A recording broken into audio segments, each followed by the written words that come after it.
Hey guys, so this is going to be the next episode of Talking Hockey, episode 2. Today, we will be talking about every single trade from the NHL trade deadline. And my thoughts on these trades. Now, we're going to talk about the trades that happened on deadline day and also some trades that happened, a few days before, because there were some notable trades that happened a few days before the trade deadline. So let's not waste any more time, and let's get right into it. The first trade that we have is the New Jersey Devils acquire a 2021 first-round pick and a 2022 conditional fourth, along with A.J. Greer and Mason Jobst, both prospects, from the New York Islanders in exchange for Kyle Palmieri and Travis Zajac, both at 50% of retained salary. Now, I see this trade working out for both teams. New Jersey obviously getting those extra draft picks that they want, and the Islanders acquiring a key piece in Kyle Palmieri and a nice key piece in Travis Zajac as well. Two nice roster players that can help the Islanders make a deep run in the playoffs. And the Devils also acquire their draft picks. And the conditions for that conditional fourth is if the Islanders advance to the Stanley Cup final this year, the fourth-round pick will turn into a third-round pick in either 2022 or 2023. The Islanders will have the option of which pick they will give to the Devils, but that is only if they make the finals, and I don't see that as a case for the Islanders this year. Next trade, we have the Chicago Blackhawks acquiring Brett Connolly, Henrik Borgstrom, and Riley Stillman, along with a 2021 seventh-round draft pick, in exchange for Lucas Wallmark and Lucas Carlson. Now, this was a more minor trade. Chicago getting Brett Connolly and also Henrik Borgstrom, a pretty decent AHL prospect. And Florida acquires a piece that they need in Lucas Wallmark and a prospect in Lucas Carlson. Florida is making a big push this year. They have done way better than anybody has expected, and they are now buyers at the trade deadline. And this trade doesn't say buy as much as sell, but it doesn't say sell as much as buy. I feel like this was just a roster player for roster player trade, along with a few prospects just in that trade. Connolly, obviously a great forward, as well as Lucas Wallmark, but it seems like the Chicago Blackhawks got the shorter end of the stick here, but only time will tell. So the next trade, the Columbus Blue Jackets acquire a conditional seventh-round pick in 2022 in exchange for Riley Nash, the Toronto Maple Leafs. The conditions are the pick upgrades to a sixth-round pick if Riley Nash appears in 25% of the Leafs' 2021 playoff games. So this trade was, I would say, actually pretty good for the Leafs. Riley Nash, he's on the LTIR right now, but if he does come back for the playoffs, which I think he will be a great depth guy and somebody to learn from for guys like Mitch Marner. Next trade, the Colorado Avalanche acquire Patrick Nemeth with a 50% retained salary for a 2022 fourth-round pick, going back the other way from Detroit. Now, this trade makes sense for both squads. The Detroit Red Wings were clearly sellers heading into the trade deadline, and Patrick Nemeth going to Colorado is a good move for both sides. Detroit gets a nice fourth-round draft pick, and Patrick Nemeth can really help out the Colorado Avalanche. So I would say good trade for both teams here. The next trade, this is probably the biggest one that we've talked about yet.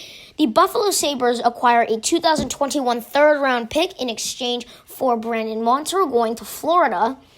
Brandon Montour was one of the biggest trade baits heading into this year, and it seems like he was traded, which no apparent surprise. A third in exchange for Brandon Montour is quite cheap, but if you're getting traded out of Buffalo, you're probably not getting anything good. I'm assuming Brandon Montour is happy that he gets out of Buffalo, and it's, again, Florida is just buying. So they have, and with Ekblad on the LTIR as well, Brandon Montour can slot right into that seat. It's not going to be a perfect replacement because, it's Aaron Ekblad, but it's something decent. So Brandon Montour can really help out the Panthers, considering that their best defenseman, Aaron Ekblad, is currently injured.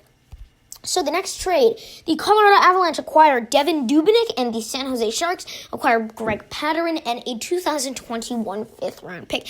Minor trade, nothing too big. Devin Dubnyk on his fourth team, I think, heading to Colorado.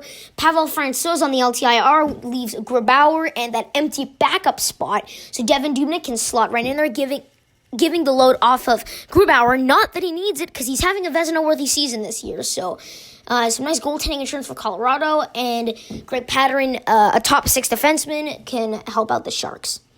So the next trade we have is a three-way trade. The Columbus Blue Jackets acquire a first-round pick and a third-round pick from the Tampa Bay Lightning. The Detroit Red Wings acquire David Savard at 50% retained. And the Tampa Bay Lightning acquired David Savard from the Detroit Red Wings, along with Brian Lashoff. Tampa Bay will also give Detroit another fourth-round pick for retaining 50%. Tampa Bay will also give Detroit a fourth for retaining 25% of David Savard's salary. The Columbus Blue Jackets are already retaining 50% of his salary, meaning that the Tampa Bay Lightning, being cap-strapped, will only pay 25% of David Savard's salary. So Tampa Bay gets a decent defenseman, so alongside of I would say Jan Ruta maybe, but Tampa Bay just gets that depth defenseman that I think they need. Obviously not going to be playing top minutes. They have Sergachev and Hedman, so but a nice top 4 role would suit quite well. And obviously Detroit acquiring the draft picks, no surprise there. And the Jackets acquiring a first and a third for David Savard. Quite an expensive price, but I think it'll be worth it. Hopefully they can raise the cup twice in a row.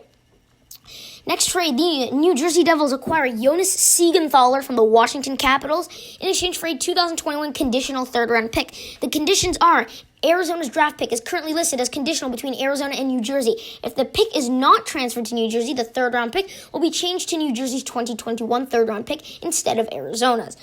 Jonas Siegenthaler, a former second-round pick, involved in the Jeff Petrie trade from Edmonton to Montreal. A decent defensive prospect. He can probably play in the NHL for the Devils, and the Capitals acquire a third-round pick. Next trade, we have the Detroit Red Wings acquiring Hayden Verbeek and a 2021 fifth-round pick from Ottawa, and the Montreal Canadiens acquired John Merrill. Now, as a Canadiens fan, I'd say I like this trade. Bergevin did quite a bit of thinking here. Obviously, this gives the depth in the LD that we need, especially with only heading into the season with Sherratt and Edmondson as our two, I guess you could say, half-decent LDs. Sherratt being on the LTIR now only leaves Edmondson. So John Merrill, nice acquisition, gives that depth that we need. So John Merrill can definitely play in the top 6, and it'll be a nice addition to the Canadiens' defense. It's not looking good aside from the 1-2 punch in Weber and Petrie. That's about it. So the next trade, another three-way trade, also involving the Columbus Blue Jackets. The Blue Jackets acquire a 2021 first-round pick and a 2022 fourth-round pick from the Toronto Maple Leafs. And the Toronto Maple Leafs acquire Stefan Notion and Nick Foligno at 50% retained. Columbus will be retaining 50%. San Jose will be retaining 25%, meaning that the Leafs will only pay Nick Foligno 25% of his salary. Toronto will give San Jose a fourth in exchange for Stefan Notion. And yeah, I think this is a good trade for all three teams. San Jose, they have the cap to retain, and that's why they got that fourth. Stefan Notion, also part of that deal, AHL guy.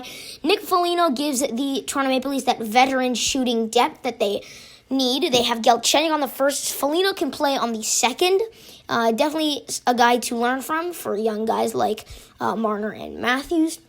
And Columbus, they're pretty much a hot mess right now, so getting high draft picks is the number one thing that they can do, and that's clearly what they're doing. They got a first in the David Savard deal, and now they get a first from this deal. So they have a lot of firsts heading into the 2021 draft, and it's a really good trade, for all three perspectives.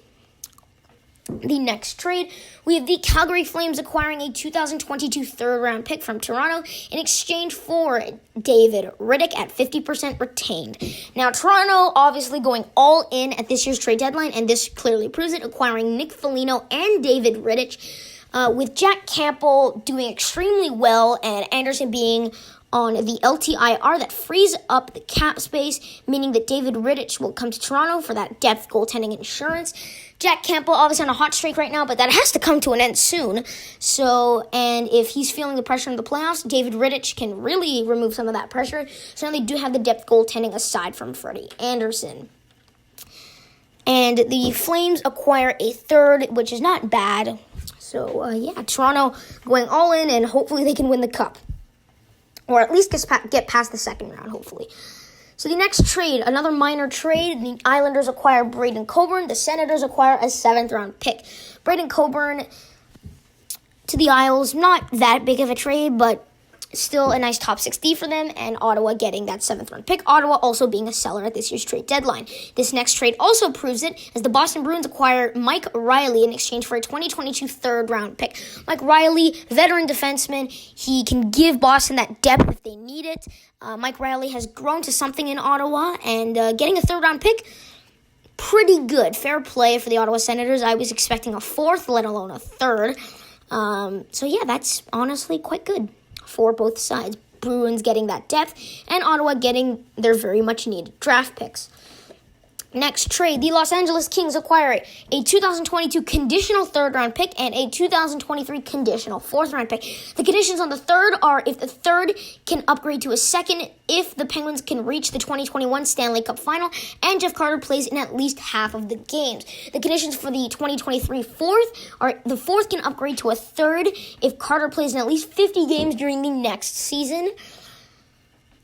And the Pittsburgh Penguins evidently acquiring Jeff Carter at 50% retained.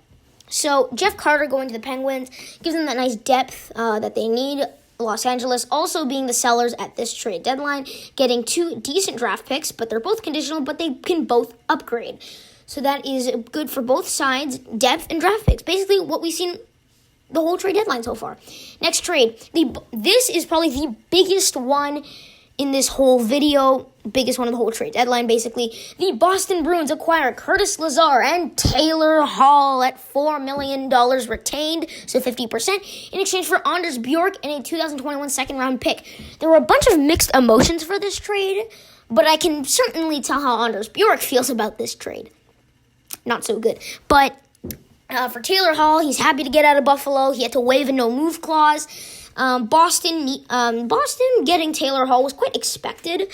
They have the line of Marchand, Bergeron, Pasternak, but Hall on that second line can really give them that nice shooting and extra goal scoring. And the Bruins will probably make the playoffs, and Hall can be a very nice addition to that.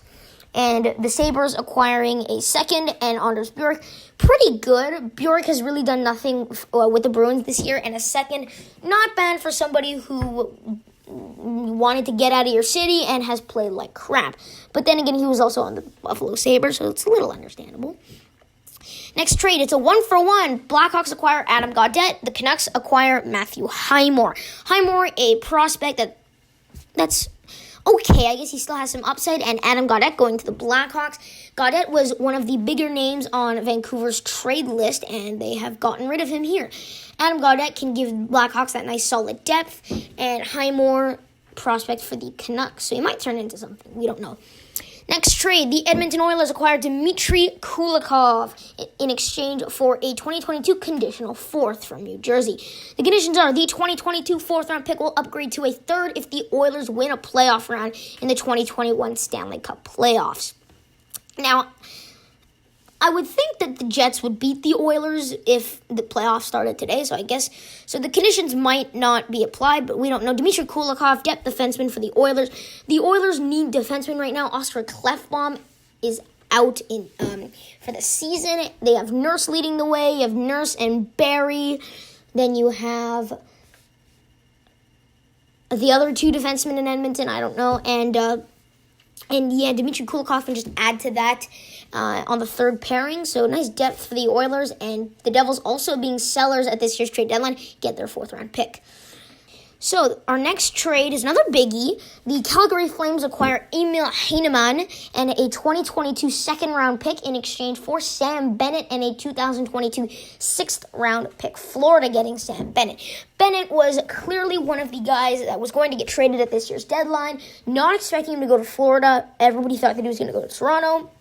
But Bennett still has some upside. He can be a great addition to the Panthers. The Panthers are buying again.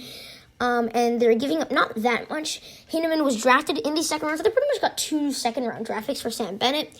Not a bad trade. So Panthers just buying and buying and buying. Bennett's a nice addition. Hopefully they can do something with that. Next trade, it's another 3-way deal. The Chicago Blackhawks acquire a 2021 second-round pick and a 2022 third-round pick. From Vegas, the San Jose Sharks acquire Matthias Janmark at 50% retained, and the Vegas Golden Knights acquire Matthias Janmark, Nick DeSimone, and a 2022 fifth-round pick. And San Jose gets a fifth-round pick from Vegas for retaining 25% of the salary. Chicago retaining 50% as well, meaning the Golden Knights will only pay Matthias Janmark 25% of his salary. Now, Matthias Janmark, we've seen Vegas turn depth players into extraordinary talents. Example, Chandler Stevenson. And I think Matthias Janmark would be the next step, really. If they can turn him into a top 6 guy, Vegas is set, honestly, and they can go for a Stanley Cup. And they're giving up a second and a third, which is quite hefty, but for a guy like Matthias Janmark, I think the Vegas Golden Knights will be just fine. Now, this is probably a contender for the biggest trade of this trade deadline, along with the Taylor Hall deal. The Detroit Red Wings acquire Richard Panik, Jacob Vrana, a 2021 first-round pick, and a 2022 second-round pick in exchange for Anthony Mantha. Now, Anthony Mantha being a pretty big success in Detroit, obviously not the team being a success, him himself. And going to the Washington Capitals, I feel like Mantha has a lot to bring and a lot to prove. If he can play well in Washington could go for a deep run in the playoffs. And Detroit obviously getting their draft picks in a first and a second. And they still get decent roster players in Jacob Vrana and Richard Panik. Both sides, I would think, benefited from this deal, especially Anthony Mantha. The next trade we have are the Montreal Canadiens, once again, acquiring Erik Gustafsson in exchange for a 2022 seventh-round pick that previously belonged to the St. Louis Blues that was traded there in the Jake Allen deal. Now, Montreal needing some LD and getting Erik Gustafsson, not a bad idea. And I think that this trade was principally made because they lost Victor Mette on waivers earlier today. We'll be talking about that later in the video. But this move perfectly suits both teams. I think a seventh was a little underwhelming and a little not fair, but Erik Gustafsson not being that bad a defenseman. He can play that second pairing along with Jeff Petrie. Edmondson can go top pair with Weber. He can slide in right on that second pairing line. And John Merrill obviously playing alongside of Alex Romanov. Erik Gustafsson also will only be retained 50% of their salary, as Philadelphia will retain that. As Montreal is also one of the cap strip teams. So Erik Gustafsson, more depth to the defense, and Philadelphia acquiring a draft pick, not bad.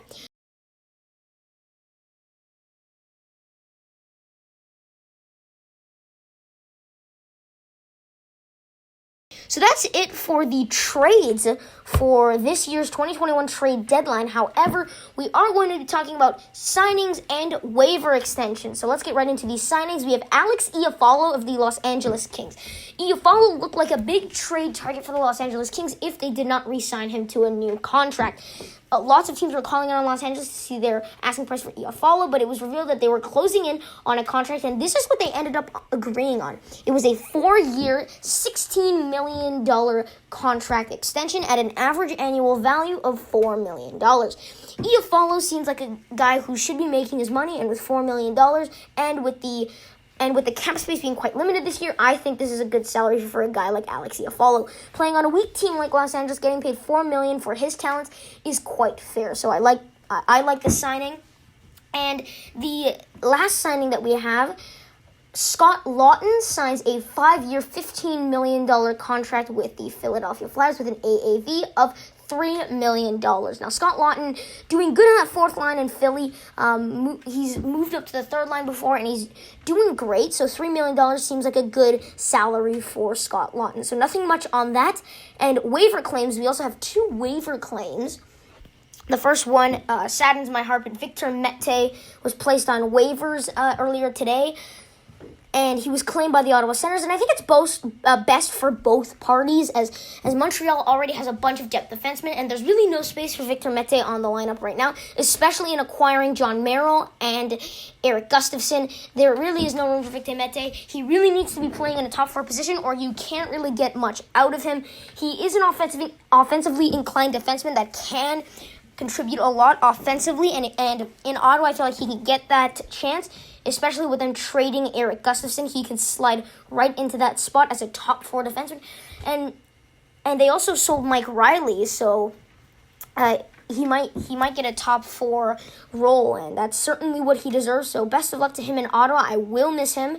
And the second waiver claim, Sammy Vatnan was placed on waivers the same day as Victor Mette was, and he was claimed by the Dallas Stars earlier today. Now, the Stars' defensive core is not horrible. It's not great. Sammy Vatnan could be a nice addition to that on the third pairing. They have the cap to afford him, and I think Sammy Vatnan was one of those players where he would 100% get claimed on waivers, and that certainly happened. Dallas adding a nice defenseman to their defensive core and can really strengthen them up. So that is it, guys. That was the 2020-2021 NHL trade deadline. So that is about it for the 2021 trade deadline, guys. So how do you think your team did in the trade deadline, and who do you think was the biggest winner in this year's trade deadline? In my opinion, I think it is the Toronto Maple Leafs or the Boston Bruins. Honestly, either one really works. The Bruins obviously acquiring Hall, and the Leafs, they got David Rittich, Nick Foligno, Ben Hutton. So, and there's another guy missing. Is it Antti Suomela? Yeah, they got Antti Suomela as well. They got the guy from the San Jose deal, Stefan Notion. So they added a lot of forwards and defensemen and a goalie to their core. So they are strengthening everywhere. So I think Toronto's a big winner here. So I think Kyle Dubas did very well. Yeah, that is my take. Leave yours in the comments down below. I'd really like to know. And I apologize if I was talking a little fast during this. There were so many trades to cover, and I want to keep this video as short as possible. But I will leave a link to the page where I got all these trades so that you can read them yourself if you want to go a little more in-depth than I did. Yeah, that will be all for this video. Next week, I will be uploading a lot of card stuff, so stay tuned for that. And I will see you all in the next video. Take care, guys.